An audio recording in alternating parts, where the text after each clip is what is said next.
चलिए, तो आज हम लोग तीसरा अध्याय त्रिकोणमितीय फलन, जो क्लास 11th का जो मैथमेटिक्स का तीसरा अध्याय है, त्रिकोणमितीय फलन ट्राइगोनोमेट्रिक फंक्शन, उसको आज हम लोग पढ़ने वाले हैं। ठीक है ना। तो हम लोग यहाँ पर बेसिक से स्टार्ट करेंगे। यदि आप क्लास में बने रहते हैं तो आपको कोई दिक्कत नहीं होगी। जो आगे समस्या आएगी, सवाल आएगा, तो हम उसको अच्छी तरह से कर लेंगे। यहाँ पर देखिए त्रिकोणमितीय फलन लिखा हुआ है। ठीक है, ये तीसरा अध्याय है। इससे पहले हम लोग 2 अध्याय पढ़ चुके हैं, सेट थ्योरी और रिलेशन फंक्शन, यानी संबंध एवं फलन। तो वहाँ पर भी देखिए संबंध एवं फलन लिखा हुआ और यहाँ लिखा हुआ त्रिकोणमितीय फलन, अर्थात जो भी त्रिकोणमितीय सर्वसमीकाएँ हैं उसको हम लोग फलन के रूप में व्यक्त करके पढ़ने वाले हैं। जैसे मान करके चलिए कि हम लोग पढ़े थे कि साइन थीटा इक्वल लंब बटे कर्ण। ठीक है, साइन थीटा बराबर लंब बटे कर्ण पर हैं, या आप इसको संकेत में लिखेंगे साइन थीटा इक्वल p/h लिख सकते हैं। लेकिन इसी को हम लोग लिख देंगे साइन x इक्वल p/h। अब यहाँ देखिए x आ गया है, थीटा की जगह x आ गया, तो ये एक फंक्शन हो गया। यह क्या हो गया? फंक्शन हो गया। तो इस प्रकार से फंक्शन के रूप में हम लोग त्रिकोणमितीय सर्वसमीकाय को पढ़ने वाले हैं। तो इससे क्या होगा कि क्लास 10th में जितना भी हम त्रिकोणमिति पढ़े हैं उसका जो फॉर्मूला है, उससे आगे जो भी त्रिकोणमितीय समस्याएं होती है वो आसानी से सॉल्व हो जाती है। कब? जब हम त्रिकोणमितीय जो अनुपात है उसको हम फलन के रूप में पढ़ते हैं तब। ठीक है, यहाँ पर देखिए कुछ बातों को हम यहाँ पे लिख दिए हैं। जैसे यहाँ लिखा हुआ है ट्रिगोनोमेट्री। ट्रिगोनोमेट्री यानी त्रिकोणमिति ट्रिगोन और मेट्रोन शब्द से मिलकर के बना है। यह ग्रीक अक्षर है। यह क्या है? ग्रीक अक्षर है, जिसका अर्थ त्रिभुज की भुजाओं को मापना होता है। वैसे भी आप क्लास 10 में पढ़े थे ट्रिगोनोमेट्री, ट्राइगोन, मेट्रोन। ट्राई का मतलब 3, गोन का मतलब भुजा हो जाता है, उसका मेट्रोन का मतलब हो जाएगा मापना। तो 3 भुजाओं को मापना वही हो गया त्रिकोणमिति। देखिए 3 भुजाओं को जब हम माप रहे हैं तो त्रिभुज में 3 कोण भी होता है, तो कोण को भी हम मापेंगे।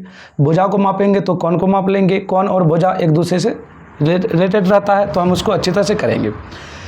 तो त्रिभुज की भुजाओं को मापना होता है। यहाँ पर देखिए हम ऐसे ही कुछ त्रिभुज बना दिए हैं जो समकोण त्रिभुज है। यह समकोण का चिन्ह है, सामने वाली भुजा कर्ण हो जाएगी, हाइपोटेनस, और यह लंब और यह आधार हो जाएगी। ठीक है, तो यहाँ पर आप देखिए c² बराबर a² प्लस b² है, ये पाइथागोरस फॉर्म में है। कर्ण स्क्वायर बराबर लंब स्क्वायर प्लस आधार स्क्वायर ये। और यहाँ देखिए नीचे में हम कुछ लिख दिए हैं, पाई इक्वल 3.14 या 22/7। ठीक है, तो इसका भी यूज होगा इस त्रिकोणमितीय फलन में, क्योंकि हम लोग फलन के रूप में पढ़ेंगे। तो फलन के रूप में यह भी पढ़ने का फायदा है कि जैसे हम लोग क्लास 10th में त्रिकोणमितीय अनुपात को जैसे साइन 0 डिग्री का मान, 30 डिग्री का मान, 45 का, हम लोग 90 डिग्री तक आसानी से त्रिकोणमिति में क्या करते थे, साइन 90 डिग्री का मान तक निकाल लेते थे। लेकिन यहाँ पे जब हम लोग उसको फलन के रूप में पढ़ेंगे तो साइन 90 डिग्री का मान, 120 डिग्री का, 150, 200, 1000, 1200, 10,000 सब हम आसानी से निकाल लेंगे। ठीक है, तो सबसे पहले हम लोग कोण के बारे में पढ़ेंगे। ठीक है, उसके बाद आगे बढ़ेंगे। चलिए, तो यहाँ पर देखिए हम लोग कोण के बारे में पहले जान लेते हैं कि कोण यानी एंगल क्या होता है। देखिए एंगल लिखे हैं कि एक कोण वह माप है जो एक किरण के उसके प्रारंभिक बिंदु के परितः घुमाने पर बनता है। मतलब कोई एक किरण है, आप लोग किरण का मतलब तो समझते होंगे। जैसे मान करके चलिए कि एक रेखा है, ओके, रेखा के दोनों ओर अनिश्चित होता है, यानी दोनों छोर अनिश्चित होता है, जबकि किरण का एक बिंदु निश्चित होता है और दूसरा अनिश्चित होता है। तो यहाँ पर कहा गया है कि एक कोण वह माप है जो एक किरण के उसके प्रारंभिक बिंदु के, तो ये जो किरण है इसका ये प्रारंभिक बिंदु हो गया। अब यह जो प्रारंभिक बिंदु है उसके परितः घुमाने पर, किरण को प्रारंभिक बिंदु के परितः घुमाएंगे। परितः का मतलब होता है चारों ओर। जब हम उसको घुमाएंगे तो घुमाने पर क्या बनता है, तो घुमाने पर कोण बनता है। जैसे यहाँ पर आप देखिए कि एक किरण है OA, उसको हम क्या किए हैं, OA को थोड़ा सा घुमाए हैं तो वो OB, या किरण OA था, जब हम घुमाए तो वह चला गया OB पर। तो किरण जो जितना घुमाव हुआ वही जो घुमाव है उसी को हम लोग बोलेंगे कोण। क्या बोलेंगे, कोण। यहाँ भी आप देखिए ध्यान से, OA एक किरण है, इसको देखिए, इसको हम घड़ी के विपरीत दिशा में घुमाए हैं, ठीक है, और इसको हम घड़ी की दिशा में घुमाए हैं। जो घड़ी की दिशा में घुमाए हैं तो नीचे आ गया है, OA था और नीचे आ गया, तो ये प्रारंभिक भुजा और ये अंतिम भुजा है। तो यहाँ पर आप देखिए, यह जो झुकाव है यह हो जाएगा कोण। यह एक कोण का डिफिनेशन है। लेकिन ध्यान से देखिए, यहाँ पर लिखा हुआ है धनात्मक कोण और यहाँ लिखा हुआ है ऋणात्मक कोण। तो क्या होता है कि यदि आप किरण को घड़ी के विपरीत दिशा में घुमाते हैं, घड़ी नहीं होता है कि आप देखते होंगे इस प्रकार से घूमता है, ओके, घड़ी की दिशा तो क्लॉकवाइज, उल्टी दिशा में जिधर नहीं घूमता है तो ये एंटी क्लॉकवाइज, घड़ी की विपरीत दिशा हो जाएगा। तो घड़ी के विपरीत दिशा है, तो घड़ी के विपरीत दिशा में यदि कोई कोण बन रहा है तो हम उसको धनात्मक कोण बोलेंगे, धनात्मक की चिन्ह हो जाएगा। और यदि घड़ी की दिशा में कोई एंगल बन रहा है तो हम उसको ऋणात्मक कोण बोलेंगे, ठीक है। तो उसके बाद अब देखिए, यहाँ पर जो कोण है, कोण को डिग्री या अंश में मापा जाता है, लेकिन यहाँ पर एक और तरीका है कोणों को मापने के लिए, वो रेडियन होता है। तो पहले हम लोग कोण को डिग्री में किस प्रकार से मापते हैं वो जान लेते हैं, ठीक है। चलिए, तो यहाँ देखिए, हम लोग अब डिग्री माप को समझेंगे, किस प्रकार से कोण को डिग्री मापा जाता है। देखिए, कहता है यदि प्रारंभिक भुजा से अंतिम भुजा का घुमाव एक पूर्ण परिक्रमण का 1/360। यहाँ पर देखिए, जैसे कोई एक किरण है, यह एक किरण है, एक भुजा हो गया, इसको हम क्या करेंगे, इसका पूर्ण परिक्रमण लेते हैं। जब पूर्ण परिक्रमण होगा तो पूर्णतः घूमेगा या फिर उसी पर आ जाएगा, मतलब ये चारों ओर इस प्रकार से घूम जाएगी। जब चारों ओर इस प्रकार से घूम जाएगी तो यह जो एंगल होता है यह वाकई में 360 डिग्री होता है। कितना का होता है? 360 का होता है। लेकिन यहाँ कहता है यदि पूर्ण परिक्रमण का 1/360वां भाग, इसका मतलब हुआ कि पूर्ण परिक्रमण को हम लोग 360 भागों में बांटेंगे। तो 360वां जो भाग हो तो कोण का माप 1 डिग्री कहलाता है। तो यहाँ पर हम क्या करेंगे, जो भी पूर्णतः घुमा हुआ है इसको 360 भागों में बांटेंगे। तो एक भाग जो होगा वह 1 डिग्री कहलाएगा। कितना डिग्री कहलाएगा? 1 डिग्री। और इसे हम संकेत में 1 डिग्री इस प्रकार से लिखते हैं, ऊपर में एक के ऊपर थोड़ा बिंदु देंगे तो हम उसको डिग्री पढ़ेंगे, तो इसे हम 1 डिग्री लिखते हैं। जैसे यहाँ पर समझिए कि इस प्रकार से देखिए चारों ओर घूम गया तो यह वृत्त बन गया, तो इसका मतलब यह 360 हो गया। 360 का मतलब ये हो गया कि इसको हम 360 भागों में बांटेंगे। कितने भागों में बांटेंगे? 360 भागों में बांटेंगे। तो उसमें से जो एक भाग होगा वह 1 डिग्री होगा। ये बात आपको अच्छी तरह से समझ में आ रहा होगा। जैसे मान करके चलिए, यहाँ पर देखिए कुछ हम सम एंगल्स एग्जाम्पल्स, कुछ कोणों का एग्जाम्पल ले रखे हैं, उसको हम लोग समझते हैं। जैसे यहाँ पर देखिए कि AB, क्या लिखा हुआ है यहाँ पे? AB एक किरण है, इसको पूर्णतः चारों ओर घुमाया, तो जहाँ पर AB था जब घुमाया तो वहीं पे देखिए B आ गया, तो एक चक्कर पूरा हो गया। तो एक चक्कर जब पूरा हो गया तो यह जो कोण हो गया यह 360 डिग्री का कोण हो गया। कितना डिग्री का? 360 का। अब यहाँ देखिए यह OA किरण है, OA से यह OB पे आया तो यह आधा चक्कर लगा तो यह हो गया 180 डिग्री का कोण। यह कोण जो है, अभी आप देखिए किरण जो घूम रही है घड़ी के विपरीत दिशा में, घड़ी के विपरीत दिशा में घूमती है, तो इसीलिए एंगल जो होता है वह पॉजिटिव होता है। पॉजिटिव का मतलब यहाँ चिन्ह नहीं है तो मतलब ये प्लस ही है। यहाँ भी आप देखिए ध्यान से, पहले किरण यहाँ था, यहाँ घूमेगा तो 90, फिर तो 180, अभी एक बार और 90, तो 90 तिया 270 हो जाएगा। तो यह कोण 270 का है। चूँकि घड़ी के विपरीत दिशा में घुमा तो इसलिए एंगल पॉजिटिव होगा। यहाँ पर आप देखिए ध्यान से, ओ एक किरण था, पहले क्या हुआ कि एक चक्कर लगाया, अब फिर आगे 60 डिग्री का अधिक 60 डिग्री कोण और अधिक बढ़ गया। तो एक पूरा चक्कर लगाएगा तो 360, फिर आगे चला गया तो 60 और, तो 360 और 60 अधिक जाएगा तो 420 डिग्री हो गया। अब कहिएगा सर एक बार चक्कर लगाएगा तो 360, फिर आगे गया तो फिर तो 60 डिग्री का बना, तो 420 कैसे हो गया? तो कोण जो होता है आप कहिएगा 360 ही होता है, लेकिन 420 कैसे? देखिए होता क्या है कि जैसे आपको एक पहिया ही घूमता है, एक बार यदि घूमता है तो 360, लेकिन और घूम गया तो आप कहते हैं 2 चक्कर 3 चक्कर, लेकिन उसको कोण के रूप में कैसे दर्शाएंगे?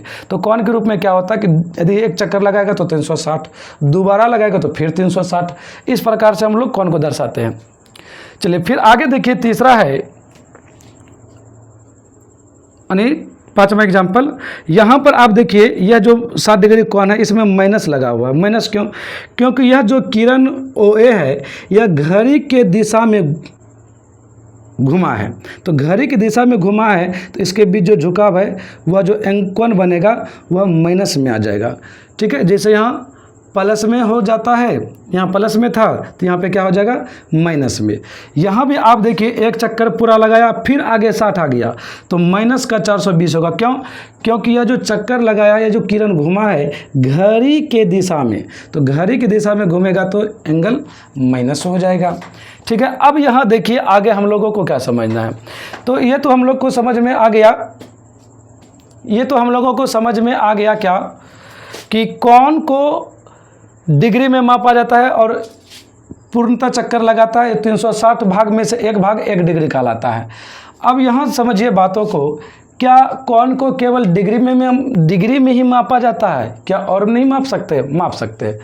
हम जब कोण बनाते हैं सबसे पहले इसको हम मिटाते हैं। आगे देखिए समझिएगा, थोड़ा सा जल्दी हो जाएगा। जैसे मान करके चलिए कि हम बनाते हैं 1 डिग्री का कोण। 1 डिग्री का तो आप गेस कीजिएगा तो बहुत छोटा होता है। आपके पास इस प्रकार से शायद चांद होगा, उसमें आप देखिएगा ध्यान से, इस प्रकार से रहता है। यहाँ रहेगा 90, 10, 20, 30, 40, 50, 60, 70, 80, 90, 100, 110, 120, 130, 140, 150, 160, 170, 180, यहाँ पर 180 हो जाएगा। ठीक है, इस प्रकार से कोण रहता है। तो अब यहाँ देखिए ये 0 होता है और ये हो गया 10, तो 0 से 10 तो ये हो गया 10 डिग्री का कोण। यदि आप ध्यान दीजिएगा तो इस प्रकार से मान के चलिए हम एक कोण बनाए और यह जो कोण है 10 डिग्री का है। यदि हम कहेंगे आपसे 1 डिग्री का कोण बनाने के लिए तो 1 डिग्री तो बहुत छोटा होगा, तो 1 डिग्री जब बहुत छोटा होगा तो हम उसको भी समझ लेते हैं, मान लेते क्या 1 डिग्री कोण है। ये कितना डिग्री कोण है? 1 डिग्री का।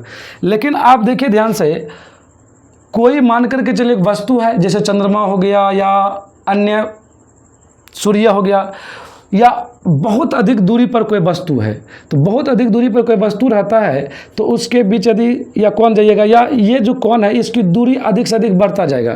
तो जो दूरी बढ़ता जाएगा तो देखिएगा ध्यान से, यह जो दूरी है बीच वाला दूरी, यह दूरी बढ़ता जाएगा, या और आगे जाइएगा और आगे जाइएगा और आगे जाइएगा तो यह दूरी बढ़ता जाएगा। तो कहने का मतलब यह होता है कि यह जो डिग्री का कोण है 1 डिग्री कोण, इसको भी हम और भागों में और हम इसको विभक्त कर सकते हैं, डिग्री को भी और हम टुकड़ा कर सकते हैं। ठीक है, तो जैसे मान करके चलिए कि 1 मीटर है, मीटर, तो अब मीटर को भी हम लोग छोटे छोटे हिस्सों में बांटते हैं, तो मीटर को भी हम 100 हिस्सा में बांट देते हैं, तो प्रत्येक हिस्सा सेंटीमीटर कहलाता है। तो जैसे 1 मीटर को आप क्या किए 100 हिस्सा में बांट दिए, तो आप उसको 100 सेंटीमीटर बोल दिए। उसी प्रकार से यह जो डिग्री है, डिग्री को भी और हम अधिक विभक्त कर सकते हैं। तो डिग्री को हम और अधिक विभक्त करेंगे तो कैसे? तो यह जो 1 डिग्री है इसको भी हम क्या करते हैं 60 हिस्सों में बांट देते हैं। कितने हिस्सों में बांटेंगे? 60 हिस्सों में। तो इस 1 डिग्री को जो हम 60 हिस्सों में बांटेंगे तो प्रत्येक हिस्सा मिनट कहलाता है। अब यह समय वाला मिनट नहीं है, यह डिग्री का जो 60वां हिस्सा होगा वह 1 मिनट कहलाता है। ठीक है, तो हम इसको इस प्रकार से लिख सकते हैं कि 1 डिग्री जो होता है उसमें 60 मिनट होता है। मिनट को इस प्रकार से एक डैश के द्वारा दर्शा देंगे। ठीक है, तो हम इसको पढ़ेंगे 1 डिग्री जो होता है उसको 1 डिग्री को 60 हिस्सा में बांटे तो इसका मतलब है 1 डिग्री में 60 मिनट होगा। अब यहाँ देखिए, जब आप और यह जो मिनट है इसको भी और अधिक हिस्सा में बांटा जाता है। जैसे मान करके चलो इस प्रकार से हम डिग्री घुमाते तो ये समझ लीजिए कि यह 1 मिनट हुआ। कितना मिनट हुआ जी? 1 मिनट। इसको भी और हम 60 भागों में बांट सकते हैं, तो हम उसको बोलेंगे सेकंड। तो हम कह सकते हैं कि 1 मिनट, इसको मिनट बोलेंगे तो 1 मिनट में 60 सेकंड होता है। सेकंड को हम इस प्रकार से लिखेंगे। ठीक है।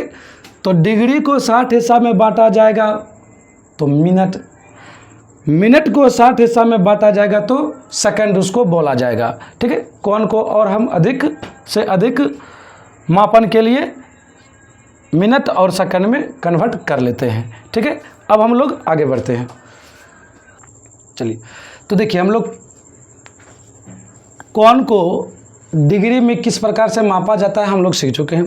देखिए, कोण को डिग्री के अलावा रेडियन में भी मापा जाता है। अब कहेगा सर रेडियन में मापने की क्यों आवश्यकता है? देखिए, कोण जो होता है, क्योंकि हो सकता है 1000, 2000 जैसे चक्कर लगाता है पहिया, तो एक बार तो 360, दो बार तो 720, इसी प्रकार से बहुत अधिक से अधिक एंगल बनता है। तो उसको कम से कम समयों में, मतलब कम से कम समय में इसको रेडियन माप में लिखा जा सकता है। तो यहाँ देखिए रेडियन माप में है, हम लोग रेडियन माप को सीखने वाले हैं कि कोण को रेडियन में कैसे मापा जाता है। देखिए क्या लिखा है, कहता है आर त्रिज्याओं के वृत्त में आर लंबाई के चाप केंद्र पर 1 रेडियन का कोण अंतरित करती है, ठीक है। आर त्रिज्याओं के वृत्त में आर लंबाई के चाप केंद्र पर 1 रेडियन का कोण अंतरित करती है। यहाँ पर आप समझिए, यह एक वृत्त है, इसकी त्रिज्या मान करके चलते हैं कि 1 इकाई है, तो यह भी त्रिज्या है और यह भी त्रिज्या है, केंद्र से परिधि तक की दूरी त्रिज्या होती है।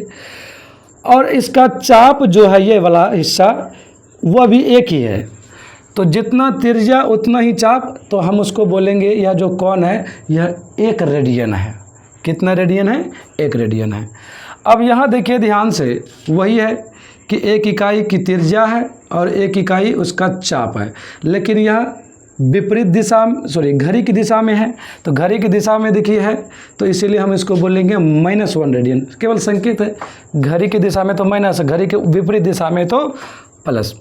यहाँ भी आप देखिए ध्यान से, त्रिज्या 1 इकाई है, लेकिन इस बार चाप जो है 1.1/2 रेडियन, 1.1/2, यहाँ रेडियन नहीं होगा, 1.1/2 इकाई है। तो इसीलिए जो यहाँ पर कोण बनेगा वह 1.1/2 रेडियन बनेगा, ठीक है। तो यहाँ पर आप समझिए, अब मान के चलिए कि यह जो चाप है, त्रिज्या 1 है, लेकिन चाप यदि यहाँ पर 3 रहेगा तो 3 रेडियन, 5 रहता तो 5 रेडियन बनता। उसी प्रकार से यहाँ देखिए घड़ी की दिशा में है, तो यह घड़ी के विपरीत दिशा में था, ये घड़ी की दिशा में यदि बनेगा तो यह क्या होगा? माइनस में हो जाएगा। बस इतना ही होता है। चलिए, अब देखिए यहाँ है रेडियन माप। चूंकि आर त्रिज्या के वृत्त में आर लंबाई का चाप केंद्र पर 1 रेडियन का कोण अंतरित करती है, इसीलिए एल लंबाई का चाप केंद्र पर L/R का कोण अंतरित करेगी। अतः एक वृत्त जिसकी त्रिज्या R है, कोई वृत्त है, ओके, उसकी त्रिज्या R है, चाप की लंबाई L है, तो चाप जो होगा उसकी लंबाई L है, ओके, ये त्रिज्या है, ये त्रिज्या है, तो चाप की लंबाई L, त्रिज्या R, केंद्र पर आंतरिक कोण थीटा रेडियन है। ये देखिए थीटा, ये अभी रेडियन में, डिग्री में नहीं बल्कि किस में? रेडियन में। थीटा रेडियन है, तो हम पाते हैं कि थीटा जो होता है वह L/R के बराबर होता है। ये कैसे? देखिए, इसको हम इस प्रकार से समझ सकते हैं। जैसे मान करके चलिए इसको लिखेंगे, चूँकि R त्रिज्या है, क्या है? R त्रिज्या है, तो R त्रिज्या है और R लंबाई के ही चाप है। R त्रिज्या है और R लंबाई के चाप है, तो हम लोग जानते हैं कि R त्रिज्या और R लंबाई के चाप होंगे तो केंद्र पर 1 रेडियन का कोण बनता है। तो हम लिख सकते हैं R त्रिज्या है और R लंबाई का चाप है, तब जो कोण बनेगा वह कोण बनता है 1 रेडियन। क्या बनता है? 1 रेडियन। इसको इस प्रकार समझ सकते हैं, रेडियन, ओके, 1 रेडियन। अब यहाँ देखिए, इसीलिए R त्रिज्या है, R त्रिज्या है, 1 लंबाई के चाप हम लोग मान लेते हैं कि 1 लंबाई के चाप, R त्रिज्या और R लंबाई का चाप था तो 1 रेडियन। यदि R लंबाई के चाप की जगह हम 1 लंबाई के चाप करेंगे ना, तो कोण क्या बन जाएगा? तो कोण बन जाएगा 1/R, ये R बटे में चला जाएगा, 1/R रेडियन। इसको आप अच्छी तरह समझते होंगे ये तो आप लोग बचपन में चूँकि इसलिए बनाते होंगे चूँकि 5 कलम का दाम 10 रुपया है, इसलिए 1 कलम का दाम 10/5। वैसे r लंबाई का चाप है तो 1 रेडियन, तो 1 लंबाई का चाप होगा तो 1/r रेडियन हो जाएगा। अब इसीलिए r त्रिज्या और l लंबाई के चाप करते हैं। कितना लंबाई के चाप? l लंबाई के चाप। तो l लंबाई के चाप में कोण कितना बनेगा? तो l लंबाई के चाप में जो कोण होगा वह l से गुना कर देंगे, तो 1/r को l से गुना करेंगे तो l/r हो जाएगा, तो l/r रेडियन हो जाएगा। चूँकि यहाँ पर देखिए ध्यान से कोण है, कोण को हम क्या मानेंगे? थीटा। तो इस प्रकार से यहाँ क्या निकलता है? कोण थीटा बराबर l/r, यह फॉर्मूला प्रमाणित हो जाता है। ये थीटा जो है रेडियन में है, न कि डिग्री में, ये ध्यान देना पड़ता है। जब l/r है थीटा बराबर, यह थीटा होता है रेडियन में। ठीक है, अब देखिए आगे इसको मिटाते हैं। देखिए अब हम लोग सूत्र जान गए हैं कि थीटा बराबर जो होता है वह l/r होता है, जहाँ l क्या है? यह चाप की लंबाई होती है, जो वृत्त की चाप होती है, जो परिधि का एक हिस्सा है, और r क्या होती है? उसी वृत्त की त्रिज्या होती है। ठीक है, अब आगे देखिए, मान करके चलते हैं कि एक कोई वृत्त है और उसकी त्रिज्या को हम r मान लेते हैं। उसकी त्रिज्या को यहाँ पे क्या मान लिए? r। तो यहाँ पर आप देखिए ध्यान से, जब 360 डिग्री का कोण बनेगा, जब 360 डिग्री कोण बनेगा, या यूँ के यह जो त्रिज्या है यह पूर्णतः चारों ओर घूमेगा तो कितना डिग्री कोण बनेगा? 360 डिग्री। जब 360 डिग्री का कोण बनेगा तो यह जो चाप की लंबाई हो जाएगी, या यूँ कहे यह थीटा बराबर होता है l/r। जब यह कोण 360 डिग्री का होगा तो जो चाप की लंबाई हो जाएगी या परिधि हो जाएगी, यानी l का जो हो जाएगा मान यह 2πr होगा। अरे वृत्त की परिधि है, वृत्त की परिधि जो होता है वह 2πr होता है, तो यह जो l होगा चाप की लंबाई, यह हो जाएगा 2πr। बटे में हम लिख सकते हैं r। देखिए इससे क्या निष्कर्ष निकलेगा? तो हम लिख सकते हैं फिर 360 डिग्री बराबर 2π, ये r और r कैंसिल हो जाएगा, 2π बराबर सीधा बच गया 2π। 2 से इसको काट सकते हैं 180 बार में, तो यहाँ पर क्या निकल गया कि 180 डिग्री जो है वह पाई के बराबर है। पाई बराबर 180 कहिए कि 180 डिग्री बराबर पाई। तो कहने का मतलब है पाई जो होता है वह 180 डिग्री के बराबर होता है। यदि आप 180 को उधर लेके जाइएगा तो इधर बचेगा 1 डिग्री, तो 1 डिग्री बराबर हो जाएगा पाई बटे 180, नीचे में आ जाएगा। तो यह जो पाई बटे 180 यह एक रेडियन, यह क्या है? रेडियन है। तो इससे यह भी निष्कर्ष निकलता है कि डिग्री है, 1 डिग्री में π/180 रेडियन, तो 2 डिग्री में कितना? तो 2 से गुना। तो डिग्री से रेडियन में बदलेंगे तो π/180 से हम गुना कर देंगे। उसी प्रकार से देखिए पाई को इधर लेकर आइएगा तो वहाँ 1 रेडियन बचेगा। तो उसी प्रकार से हम इसको लिख सकते हैं, या 1 रेडियन क्या लिखेंगे? 1 रेडियन बराबर जो हो जाएगा पाई इधर आएगा तो 180/π हो जाएगा, तब ये हो जाएगा डिग्री। तो यहाँ देखिए रेडियन से यदि आपको डिग्री में बदलना हो, रेडियन से आपको डिग्री में बदलना हो तो 180/π से गुना करना पड़ेगा। ठीक है, चलिए तो यहाँ पर देखिए कुछ एग्जाम्पल लिए हैं। अभी तक हम लोग क्या क्या सीखे? सबसे पहले यहाँ देखिए ध्यान से, कुछ बातों को नोट कर लेनी चाहिए। जैसे 1 डिग्री, यह जो 1 डिग्री होता है यह 60 मिनट के बराबर होता है। तो आप इसको ऐसे भी लिख सकते हैं, 1 डिग्री बटे में हो जाएगा 60, तो यह 1/60 जो डिग्री होगा यह 1 मिनट के बराबर होगा। आप इसको ऐसे भी लिख सकते हैं। ठीक है, तो इससे ये लिख सकते हैं। उसी प्रकार से देखिए 1 मिनट बराबर 60 सेकंड होता है, तो 1 मिनट का जो 60वां हिस्सा होगा, ठीक है ना, तो इतना मिनट बराबर जो हो जाए सेकंड, तो यहाँ डबल, तो यह 1 सेकंड के बराबर होगा। तो देखिए यह बात जो है, इस सवाल को हम बनाएंगे। जैसे यहाँ सवाल देखिए ना है 40 डिग्री 20 मिनट को रेडियन माप में बदलिए। मतलब डिग्री से रेडियन में बदलना है। तो डिग्री से रेडियन में बदलना, फिलहाल तो यहाँ पे डिग्री वाला ही है। रेडियन वाला हम लोग क्या सीखे, रेडियन वाला इधर लिख देते हैं। देखिए रेडियन वाला भी हम लोग सीखे कि 180 डिग्री जो होता है वह पाई के बराबर होता है। 180 डिग्री किसके बराबर होता है, पाई रेडियन के बराबर होता है। तो इससे हम लोग यह निष्कर्ष निकाले थे कि 1 डिग्री जो हो जाएगा वह पाई बटे 180 हो जाएगा, पाई बटे 180 रेडियन। तो कहने का मतलब कि डिग्री से यदि हमको रेडियन में जाना है तो पाई बटे 180 से गुना करना पड़ेगा। ठीक है, तो यहाँ पर देखिए डिग्री में है, बाकी ये भी मिनट में, तो हम इसको भी डिग्री में कर लेंगे। तो डिग्री में है, रेडियन में बदलना है, डिग्री में है, रेडियन में बदलना है, तो पाई बटे 180 से गुना करना पड़ेगा। ठीक है, तो उसी प्रकार से देखिए ध्यान से, पाई को इधर लेकर आइएगा तो 1 रेडियन बचेगा उधर। तो 1 रेडियन जो होगा वह 180 डिग्री पाई, 180 बटा पाई, इसको घेर करके डिग्री करते हैं। तो यदि आपको रेडियन से डिग्री में जाना है तो 180 बटा पाई से गुना करना पड़ेगा। यहाँ पर देखिए क्वेश्चन क्या कहता है।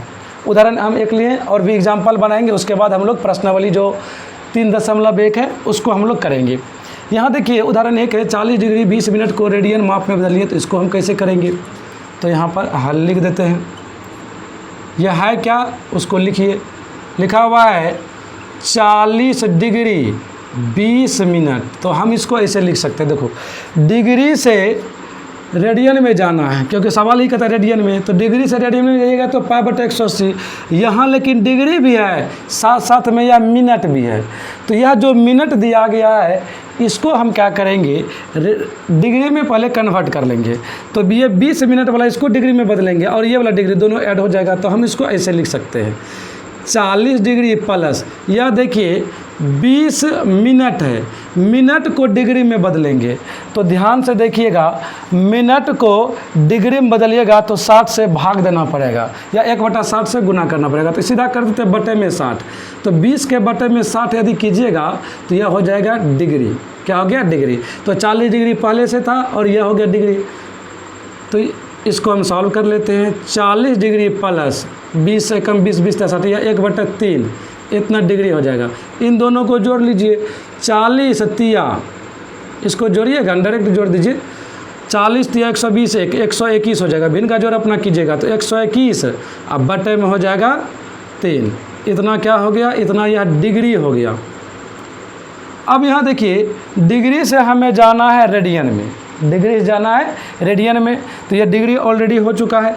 तो अब हम इसको क्या करेंगे, पाई बटे 180 से गुना कर देंगे। तो 121 बटे 3 और गुना, अब पाई, अब बटे में 180। तो इसको साफ साफ लिख सकते हैं 121 पाई बटे में 18 तिया 54 यानी 540, इतना हो गया रेडियन। बस ये हो जाएगा हमारा आंसर। तो 40 डिग्री 20 मिनट को जब हम रेडियन में बदलते हैं तो वह 121 पाई बटे में 540 आ जाएगा।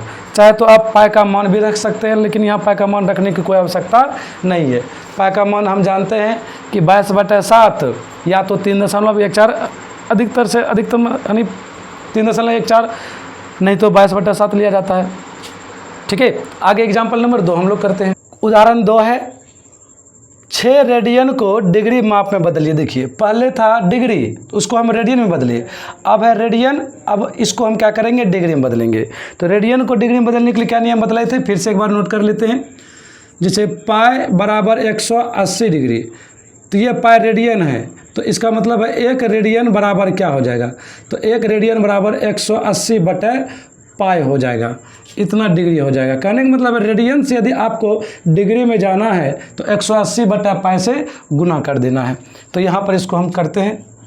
देखिए यहाँ लिखा हुआ है 6 रेडियन, तो यहाँ पे 6 रेडियन लिख सकते हैं। चूँकि हमको रेडियन से डिग्री में जाना है तो क्या करेंगे, 180 बटा पाई से गुना कर देंगे। तो 6 गुने 180 बटे पाई, जैसे ही बटे 180 बटा पाई से गुना किए तो यह रेडियन था, तो अब यह हो गया डिग्री। तो यहाँ पे आप डिग्री का चिन्ह दे करके डिग्री लिख दीजिए, अच्छा रहेगा। अब आप देखो ध्यान से, इसको क्या लिख सकते हो, 6 गुना 180, पाई का मान 22/7 होता है, तो 7 ऊपर चला जाएगा। ठीक है, तो 6 गुना 180 गुना 7 अब बटे में कर दीजिए 22, 2 से काट सकते हैं, 2 तिया 6, 2 से 11 दूनी 22। अब गुना कर दीजिए 7 21, 21 गुना 180, तो 180 और 21 को गुना कीजिएगा 1081, 101 हाँ 2 0 2 8 16 2 1 2 1 3 0 8 6 1 7 3 3780 आ जाएगा गुना करने पर 3 180 और 7 को, तो 3780 बटे में हो जाएगा 11। यह क्या हो जाएगा, यह डिग्री है, यह डिग्री में मान निकल रहा है। ठीक है, यह हो गया डिग्री। अब देखिए ये डिग्री है तो डिग्री को और छोटा कर सकते हैं, इसको पूर्णांक में बदल लेते हैं। तो क्या करेंगे हम 11 से भाग देंगे 3780 में, तो 11 तिया 33, 7 में 3 जाए 4 कट्टी 8, 11 चौके 44, 8 में 4 जाए 4। ठीक है, उसके बाद 0 11 तिया गलती इतनी नहीं हुआ जी, 11 तिया 33 4। ठीक है, 11 चौके 44 0 हो जाएगा।